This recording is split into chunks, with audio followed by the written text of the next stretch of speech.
আমার শৈশবে স্কুল জীবন কেটেছে গ্রামেই বাবার হাত ধরে। তারপর বাবার হাত ধরেই এই শহরে ১ম পা রাখা। সেই থেকে এই শহরের সাথে আমার একটা আত্মিক টান।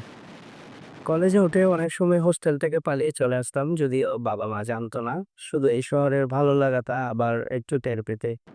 এসএসসি পেরিয়ে এই শহরেই বড় হয়ে উঠেছি। বাবার সাথে প্রতিটি নতুন রাস্তা, নতুন সকাল তৈরি করেছে অসংখ্য স্মৃতি। বন্ধুদের সাথে নিরুদ্দেশ ঘোরাঘুরি, চেনা অলিগলি, চেনা মুখ এখনো চোখ বন্ধ করলে স্পষ্ট দেখতে পাই। এই শহরের ফ্লাইওভার, সবুজ পাহাড় আর পাশে বয়ে যাওয়া নদী, সবকিছু এক একটা জীবন্ত স্মৃতি।